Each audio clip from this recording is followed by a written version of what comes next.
संयुक्त संसदीय समिति से जांच होगी तो ये पता चलेगा कि उन धार्मिक आयोजनों की आड़ में कौन लोग राजनीतिक महत्वाकांक्षा पाले हुए थे, कौन लोग, बिल्कुल कौन लोग हैं जो हिंदू युवाओं को हाथों में हथियार दे रहे हैं। जहां हिंदू परिवार के युवाओं को हाथों में रोजगार चाहिए, कॉपी कलम किताब चाहिए, वहाँ इस तरीके के हथियार बांटे जाते हैं। काउंटर तो क्या घर से उठा कर ले गए और उसे पैरों में गोली मार दी। अरे भाई, एक पक्षीय बात, वही बात है। फोन का सीडीआर अगर देखोगे, टेस्ट करोगे तो उससे फोन, कौन सा फोन किसके उस लोकेशन में था उससे साफ पता चल जाएगा। मैसेज का जो आबादी है वो नहीं चाहता आपस में जाति और धर्म के नाम पर लड़ना।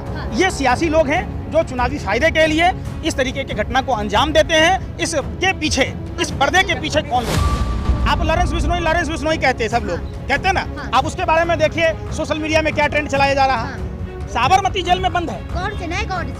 गॉड से नहीं, उसे हिंदुओं का मसीहा बताया जा रहा है। एक अपराधी को हिंदुओं का मसीहा बताया जा रहा है। मतलब हिंदू धर्म अपराधियों का है। पंकज जी, क्या लगता है जिस तरीके से बहराइच घटना में अब नया मोड़ आ गया, एनकाउंटर हो गया? देखिए, सबसे पहले बात तो बहराइच की घटना हुई ही क्यों? आपने देखा होगा उसी उत्तर प्रदेश में जहां भगवा वस्त्र पहने एक अपराधी, जो उत्तर प्रदेश का मुख्यमंत्री है, जिस पर 70 से अधिक धाराओं में मामले दर्ज थे, ढोंगी अपराधनाथ ने किस तरीके से मेरठ के लाल कुर्ती में, आपने देखा होगा कि उत्तर प्रदेश की पुलिस ने जो कंचक अपने पैसे जमा करके रावण का पुतला बनाया था, वहां रावण के पुतले पर लाठियां भाजी गई। आपने बनारस देखा होगा, जो काशी बाबा काशी विश्वनाथ की धरती है, वहाँ रामलीला के दौरान भारत मिलाप कार्यक्रम होता है, उसमें लाठियां बरसाई गई। लेकिन पंकज जी, क्या लग रहा है जब कोई हिंदू रैली निकले या फिर हिंदुओं का कुछ कार्यक्रम हो तो आपत्तिजनक गाने बजते हैं या फिर पत्थरबाजी हो जाती है? देखिए, निश्चित तौर पर सनातन हिंदू धर्म के धर्मगुरुओं को धर्म की शिक्षा देनी चाहिए। मुझे लगता है कि हमारा जो सनातन हिंदू धर्म की जो प्रणाली है, वो प्रणाली जो हमारे वेद पुराणों में जो बताया गया है, पाप और पुण्य, अधिकार और कर्तव्य, क्या हमें करना चाहिए, क्या हमें नहीं करना चाहिए। निश्चित तौर पर 1925 के बाद लाउड स्पीकर का आविष्कार हुआ, और जिस तरीके से आज हिंदू और मुसलमान कोई भी धार्मिक आयोजन जब करता है तो डीजे जरूर बजाता है और वो फुल साउंड में बजाता है। असली विवाद का जड़ वही है। तो शासन प्रशासन से बिल्कुल डोरी छिल दे हम, माँ की पता नहीं क्या क्या अपशब्द गाले गाने, तो इस तरीके के गानों का कोई वेद पुराण में नहीं है, वो स्तुति नहीं है, वो कोई मंत्र नहीं है जो इस तरीके की बजाए जाते हैं। निश्चित तौर पर धार्मिक जुलूसों का, धार्मिक आयोजनों का राजनीतिक रंग देना और उसमें कुछ शरारती तत्व, शराबी, गुंडे मवाली एलिमेंट्स जो हिंदू धर्म के विपरीत काम करते हैं, जहां बहराइच और बाराबंकी की बात होती है तो निश्चित तौर पर बहराइच की घटना बेहद शर्मनाक है। और वहां की जो पुलिस प्रशासन है, वहां की जो शासन प्रणाली है, इस पर सवालिया निशान उठाता है कि जब माँ दुर्गा के प्रतिमा का विसर्जन का जुलूस था तो वैसे में उनको प्रशासनिक सुरक्षा दी जानी चाहिए। सुरक्षा नहीं दिए जाना, किसी धार्मिक सुरक्षा तो दी थी, आपने देखा नहीं? नहीं, सुनने रहे ना, बात ही नहीं थे वहाँ पे, कोई पुलिसकर्मी नहीं था। समझिए, इसकी सीबीआई जांच होनी चाहिए। जब सीबीआई जांच होगी, संयुक्त संसदीय समिति से जांच होगी तो ये पता चलेगा कि उन धार्मिक आयोजनों की आड़ में कौन लोग राजनीतिक महत्वाकांक्षा पाले हुए थे, कौन लोग, बिल्कुल कौन लोग हैं जो सत्य सनातन हिंदू धर्म 84 लाख योनियों के भरण पोषण की बात कहता है, जो चींटियों को खाना खिलाता है, जो पक्षियों को खिलाता है, जो मछलियों को खिलाता है, जो पेड़ को पूछता है, जो सांप को पूछता है, जो चूहों को पूछता है, जो कुत्तों को पूछता है, इंसान से नफरत की बात सिखा रहा है। कौन लोग हैं जो हिंदू युवाओं को हाथों में हथियार दे रहे हैं? जहाँ हिंदू परिवार के युवाओं को हाथों में रोजगार चाहिए, कॉपी कलम किताब चाहिए, वहाँ इस तरीके के हथियार बांटे जाते हैं, नफरती बयान दिलवाए जाते हैं। सवाल तो ये भी है, अगर कोई हरा झंडा आपके घर में चढ़ के उतार देगा तो क्या मार देंगे उसे? देखिए, सरासर गलत है। मैंने पहले भी कहा, ये देश सभी धर्मों का है, सभी धर्म के लोगों के पुरखों ने देश की आज़ादी में कुर्बानी दी है। जब गोरे अंग्रेजों ने डिवाइड एंड रूल की पॉलिसी लाई थी, इसी भाजपा आरएसएस से जुड़े हुए लोग उस समय उनकी गुलामी करा करते थे, इनके पूर्वज। उनका मुखौटा बदल गया है। जब देश आज़ाद हुआ, वो फिर आज देश में नफरत की भाषा बोलते हैं। जिस तरीके से उसके रेलिंग तोड़े गए, उसके घर से। आप मानेंगे ना कि यूपी में लॉ एंड ऑर्डर है? अगर लॉ एंड ऑर्डर होता, अरे भाई इनकाउंटर तो क्या, आप घर से उठा कर ले गए और उसे पैरों में गोली मार दी। अरे भाई एक पक्षीय बात, वही बात है। फोन का सीडीआर अगर देखोगे, टेस्ट करोगे तो उससे फोन, कौन सा फोन किसके उस लोकेशन में था उससे साफ पता चल जाएगा। मैं इसलिए कह रहा हूँ बार बार, भागने की प्लानिंग। अरे भाई कोई प्लानिंग वाला बात, सब मनगढ़ंत बातें हैं। मैं क्या कह रहा हूँ, ये जांच सीबीआई के निगरानी में हो और सभी पार्टी के नेताओं का एक संयुक्त संसदीय दल वहां जाए और वहां जांच करे। योगी जी मिल लिए भाई किसको योगी कह रहे हैं आप? वो ढोंगी है, वो ढोंगी है भाई। वो हो जाने से क्या होगा? एक अपराधी जब अपने आप को मुख्यमंत्री बनता है तो सारे अपने मुकदमे हटा लेता है। आप समझिए, सबसे बड़ा सवाल क्या है कि धार्मिक आयोजनों में, धार्मिक पूजा पाठ की पद्धतियों में खलल डालने वाले लोग कौन हैं? कौन लोग भीड़ को उकसाते हैं?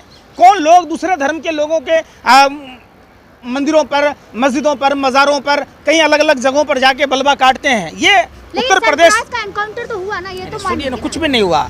ये उत्तर प्रदेश में उपचुनाव है और इसी का नतीजा है। देखिए आप, सीधा सा बात है, चले ना आवे तो आंगन टेढ़ा। देश का जो आबादी है वो नहीं चाहता आपस में जाति और धर्म के नाम पर लड़ना। ये सियासी लोग हैं जो चुनावी फायदे के लिए इस तरीके के घटना को अंजाम देते हैं। इसके पीछे, इस पर्दे के पीछे कौन लोग? जनता पूरी समझ रही है। जनता को उद्वेलित किया जाता है, भावनाओं के साथ खेला जाता है। लेकिन पंकज जी, रैली में पथराव हुआ। अरे भाई पथराव, मैं वही कह रहा हूँ। अरे सुन ही नहीं रहे ना, खेत में पराली जलता है, सैटेलाइट बता देता है। परमाणु परीक्षण के समय मिनट का सुई और सेकंड का सुई बता देता है। तो क्या वो सैटेलाइट नहीं बताता है कि वहाँ क्या हो रहा है?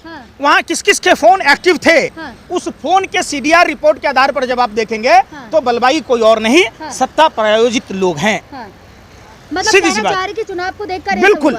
आप लॉरेंस बिश्नोई कहते हैं, सब लोग कहते हैं ना। आप उसके बारे में देखिए सोशल मीडिया में क्या ट्रेंड चलाया जा रहा है। साबरमती जेल में बंद है। गॉड से नहीं, उसे हिंदुओं का मसीहा बताया जा रहा है। एक अपराधी को हिंदुओं का मसीहा बताया जा रहा है। मतलब हिंदू धर्म अपराधियों का है। अरे हिंदू धर्म न्याय के लिए जाना जाता है, हिंदू धर्म त्याग के लिए जाना जाता है। हिंदू धर्म वीडियो कॉलिंग कर रहे हैं गुजरात से, तो सरकार के संरक्षण में है। सरकार के मनसा के हिसाब से काम करता है। वरना लॉरेंस बिश्नोई तो कुछ है ही नहीं। तो सलमान खान माफी मांग लेना। भाई फिर वही बात, 24 घंटे में मसल के रख दिया जाएगा। आप करो तो सही। यादव की जुबानी बोल रहे हैं आप भी। कोई पप्पू यादव वाली बात नहीं, आप समझिए। लॉरेंस बिश्नोई नाम का जो कीड़ा है, उस कीड़ा को समाप्त करने में 24 घंटा नहीं लगेगा। लेकिन चूंकि वो सरकार का संरक्षण प्राप्त है। अब मुंबई की घटना कुछ और है, उसमें लॉरेंस बिश्नोई की एंगल को जोड़ा जा रहा है। देश में इतना ताकतवर हो गया कि समानांतर सरकार चला रहा है वो जेल में बैठ के। ये शर्म की बात है मोदी सरकार के लिए। तो मोहन भागवत सरकार तो है दोनों जगह। मैं वही तो कह रहा हूँ, गुजरात में भी उसकी सरकार है, हरियाणा में भी बीजेपी की सरकार है, पंजाब में सुदेवाला मूसेवाला की हत्या की थी। तो जब एक अपराधी जेल में बैठकर प्रेस कॉन्फ्रेंस करता है, वीडियो कॉन्फ्रेंस करता है, तो क्या वहाँ हाथ पर हाथ धर के बैठा हुआ है? लोग जेल में उसको खतरा था ना, इसलिए उसको वहाँ ले गए। कोई खतरा नहीं था।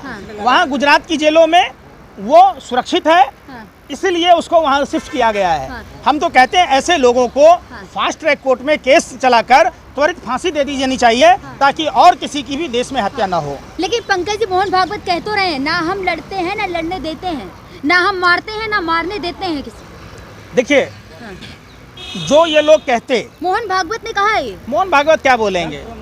मोहन भागवत अगर बोलते, प्रदीप करूरकर को आपने देखा होगा, ध्रुव सक्सेना को देखा होगा, जिनके 4-4 पीढ़ियाँ पाकिस्तान की खुफिया जानकारी दे रहा था, भारत की खुफिया जानकारी पाकिस्तान को दे रहा था। प्रदीप करूरकर कौन था?